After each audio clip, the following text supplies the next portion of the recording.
Hi there, everyone, and welcome to The Daily Gardener, and thank you for listening. I'm your host, Jennifer Ebling. It's December 22nd. Today we celebrate the botanist and doctor who established the country's first public botanical garden. And we'll also learn about an English Victorian author who loved roses. We'll recognize the inspiring former president and owner of Tulsa Greenhouse and Four State Wholesale. And we'll hear an excerpt about pruning from a peach farmer. We'll grow that garden library today with a book from American garden royalty. It's part garden book and part cookbook. And then we'll wrap things up with the story about the only First Lady recognized by the American Horticultural Society with their highest honor, the Liberty Hyde Bailey Award. And it was well deserved. But first, I just wanted to take a second to tell you about the Daily Gardener Friday newsletter. Each and every Friday, even when the show is on break, subscribers to the newsletter get an exclusive email from me with some super useful content, including helpful reminders and tips for the week to help you grow as a gardener. I also include a handy list for you that features all of the books from the Grow That Garden library that were mentioned on the show the past week. So that's all right there for you. And then I provide a brand new botanist profile along with 2 pieces of botanical poetry that have not been shared on the show. And you'll also get plenty of garden-inspired recipes, gifts, and hacks. I love all of that. And finally, I like to make the newsletter a little more personal. So you'll see photos and stories about my own home and garden, in addition to exclusive updates about the show. I think of it as a little behind-the-scenes VIP experience for super fans of the podcast. And don't forget that each week, one lucky subscriber will be chosen as a winner for a lovely gardening book from the Grow That Garden library bookshelf. And I like to say, if you enjoy the podcast, you're going to love the newsletter. So head on over to thedailygardener.org and sign up for the free Friday newsletter today. Here's today's curated garden news. Today's article is from the World Economic Forum, and it was written by Gregory Moore. It had a great title, and it's called Tree Ferns Are Older Than Dinosaurs. And that's not even the most interesting thing about them. Well, when Gregory wrote this piece, he was speaking specifically about the tree ferns in Australia. And what I found fascinating is his distinction between tree ferns and trees, because tree ferns are not really trees. And here's what the article said. First of all, tree ferns are ferns. They're not really trees. To be a tree, a plant must be woody, which means it's undergoing secondary plant growth, which thickens stems and roots. And it also must grow to a height of at least 3 meters when mature. And while tree ferns can have a single thick trunk-like stem and grow to a height of more than 15 meters, they're never woody, which is why they are not considered trees. Tree ferns are some of the oldest plants on the planet, and like many other ferns, they unfurl a beautiful, vibrant green fiddlehead when they start growing. And one of their most spectacular features is their ability to come back after a bushfire. Greg writes, they're incredibly hardy, and tree ferns are the first plants to show signs of recovery in the early weeks after bushfires. There's a lot to unpack in this article, and it's fascinating to learn about these ancient plants that existed on Earth long before our flowering or cone-bearing plants that we love so much. These guys have been a significant part of the Earth's flora. And remember, they reproduce by spores. Now, if you'd like to check out this post, you can do that very easily in the free Facebook group for the show, the Daily Gardener Community. Once you're there, all you need to do is type in the word fern, and today's post will pop right up. And I share all of my curated news articles and original blog posts there so that it's easy for you to track things down. You'll never need to take notes or search for links. All you need to do is the next time you're on Facebook, just search for Daily Gardener Community, where you'd search for a friend and request to join. I'd love to meet you in the group. Here's today's brevities. Today is the anniversary of the death of the doctor and botanist David Hosack, who died on this day, December 22nd, in 1835. He was 65 years old. In 2018, David Hosack's story was brilliantly told in the biography by Victoria Johnson, and the book is called American Eden, and I've put a link to it in today's show notes. David was a New Yorker, and he was a leading doctor in America during the early days of the country. David had a fantastic gift. He was able to form incredible relationships with the leading thinkers of his time. Dr. Benjamin Rush was his mentor, and England's top botanist, William Curtis, trained him in botany and medicinal plants. At the age of 25, David returned to his alma mater, Columbia University, where he taught medicine and botany. David's patients included Aaron Burr and Alexander Hamilton.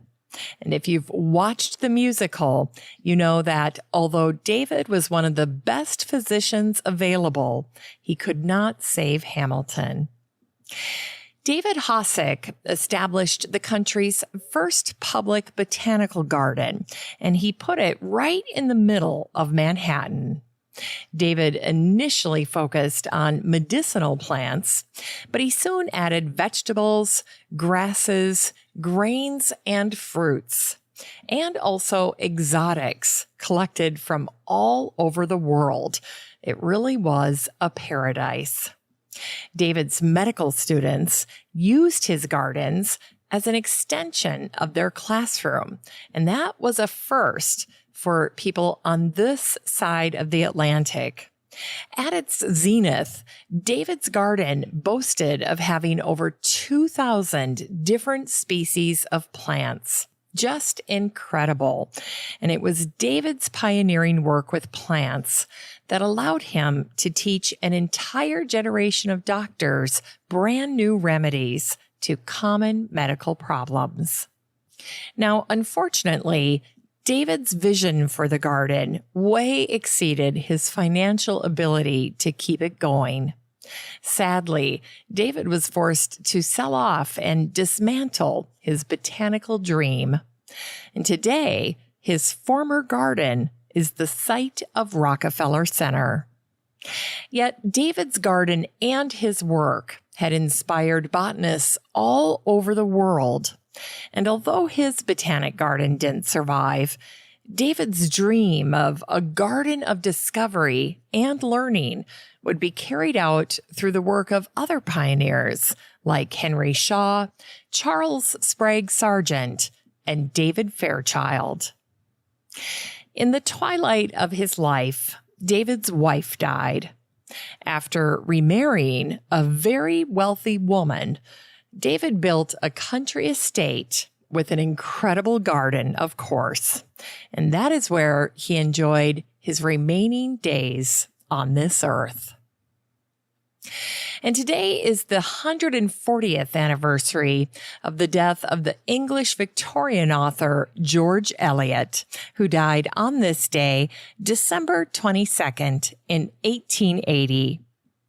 George Eliot was the pen name for a woman named Mary Ann Evans, and her many works like Silas Marner and Middlemarch are packed with images from the garden. To Mary Ann, plants were the perfect representation of faith. Like faith, our botanical friends require care and feeding to grow and flourish.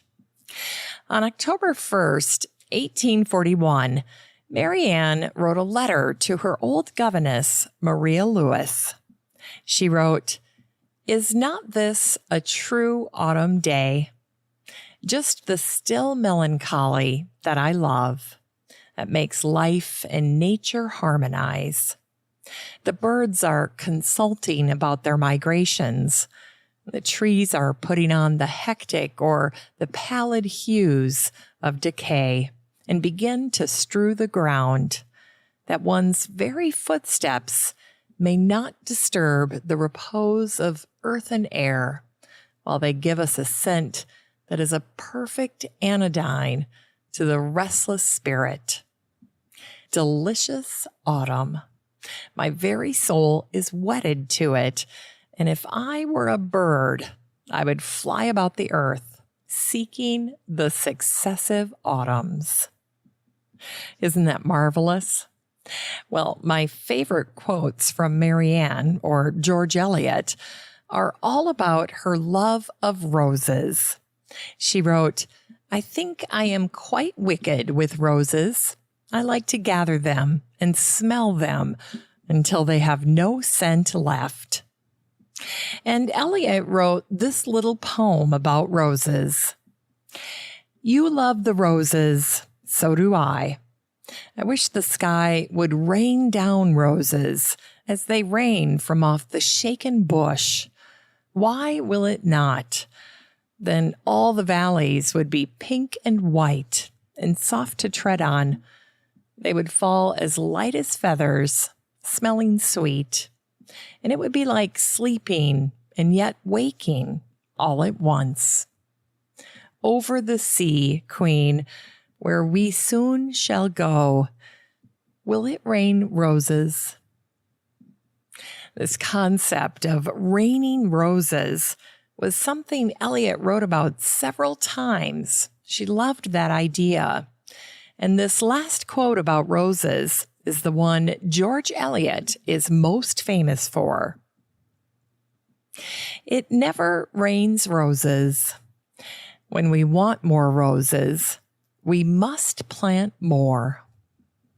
And today is the birthday of the president and owner of Tulsa Greenhouse and Four State Wholesale, William B. Arnett, who was born on this day, December 22nd, in 1928. The origins of Bill's Greenhouse date back to 1916, when it was founded by Gordon Vernon Voigt back in the early days of Tulsa. During the Depression, Bill's dad and a partner took over the retail nursery business started by Voigt, and they, in turn, developed it to include a wholesale operation. After learning the ropes from his dad, Bill officially took over the business in 1966. Bill and his wife Louise ran the business together. While they raised their 4 daughters, they oversaw 5 retail shops, 3 wholesale houses, and 1 growing facility. Now, the wholesale side of the business created exciting opportunities for Bill. And at one point, the Tulsa Greenhouse provided flowers for florists across 4 states. Bill enjoyed sharing his expertise with others. And in addition to personally training florists, Bill influenced an entire generation of new designers by contributing to design schools every holiday season. A lover of fresh flowers, Bill prided himself on knowing every aspect of the business, including how to grow each of the flowers in his nursery. In his obituary, Bill's family recalled the time that Bill flew on the first jet airliner out of Tulsa. Now, this was no vacation. Bill had brought along a bouquet of fresh roses, and he wanted to see just how fast he could ship them across the country. He was a true floral businessman. At the time of Bill's death, he'd lost his wife, Louise, after being married to her for 60 years. He'd served as president of the Wholesale Florists and Florist Suppliers of America. He'd left a mark on the florist industry in the heart of the country, and he'd closed his business in 2005 after 90 years of operating in Tulsa. And I found out about Bill after reading his obituary online. And in his obituary, one of his daughters said something that I thought was such a beautiful quote and a wonderful tribute to what it was like to grow up with her dad. She said, "We were surrounded by flowers all our lives. There were flowers galore." In Unearthed Words, today's words are from the peach and grape farmer and author David Masumoto from his book Epitaph for a Peach, from the section on pruning. My thoughts turn to the work of pruning. Ideally, the first blasts of winter have left their mark and stripped the trees of leaves. But I've seen antsy farmers prune while lots of leaves still hang in the tree. The work is slow and it's hard to see. I delay my pruning because for me, vision is crucial. The art of pruning involves seeing into the future. I can easily spot the dead branches by their dried, dark, almost black wood. But it's hard to envision new growth and the new shape the tree will take in 2 or 3 or 4 years from now. When I prune, I have to keep that vision in mind. Otherwise, I'll hesitate and grow timid and insecure as I gaze down the just worked row and see all the butchered trees and fallen limbs lying in the dirt. With each dead limb, there's hope for new growth. That's why I enjoy this part of pruning. I'm always working with the future. I'm like a bonsai gardener with my peach trees, shaping each tree for the long term. When working with dying trees, I feel one of the most important and strongest emotions a farmer has, a sense of hope. It's time to grow that garden library with today's book, The 4-Season Farm Gardener's Cookbook by Barbara Damrosch and Eliot Coleman. This book came out in 2013, and the subtitle is From the Garden to the Table in 120 Recipes. In this book, America's most respected gardening couple, Barbara Damrosch and Eliot Coleman, share what they've learned from growing and eating on their extraordinary 4-season farm in Maine. This book shows you how to grow what you eat and how to cook what you grow. There's even a section for what to plant for a yearly cycle survival garden. Barbara and Eliot divide their book into 2 parts. The first half covers gardening, and the second part is devoted to the recipes. And I should mention that Barbara is also a master cook. This book is 496 pages of step-by-step instructions from America's garden royalty. It's a big book with an even greater value. Now, you can get a copy of the 4-Season Farm Gardener's Cookbook by Barbara Damrosch and Eliot Coleman and support the show using the Amazon link in today's show notes for around $3. That's a steal. Finally, here's something sweet to revive the little botanic spark in your heart. Today is the birthday of the American socialite and the First Lady of the United States as the wife of the 36th President, Lyndon B. Johnson, and her name was Claudia Alta Taylor Johnson, but she always went by Lady Bird, and she was born on this day, December 22nd, in 1912. On her 70th birthday, Lady Bird made her greatest contribution to American botany when she gave a financial endowment and a land grant of 60 acres to found the National Wildlife Research Center in Austin, Texas. Now, the center is a nonprofit that's dedicated to conservation and preservation, and it conducts scientific research on wildflowers and other native and naturalized plants. Together with Helen Hayes MacArthur, Lady Bird served as the co-chair of the center. And for her philanthropy and love of nature, Lady Bird was awarded the American Horticultural Society's highest honor, the Liberty Hyde Bailey Award. And although her work as the First Lady had brought her incredible experiences, Lady Bird once wrote, "My story begins long before that, with a love of the land that started in my childhood." Thanks for listening to The Daily Gardener. And remember, for a happy, healthy life, garden every day. The Daily Gardener is produced in lovely Wyoming, Minnesota with the help of Paige Mance, Brooke Bierbaum, Kiana Rayleigh, Maddie Doyle, Natalie Decker, and Eric Begay.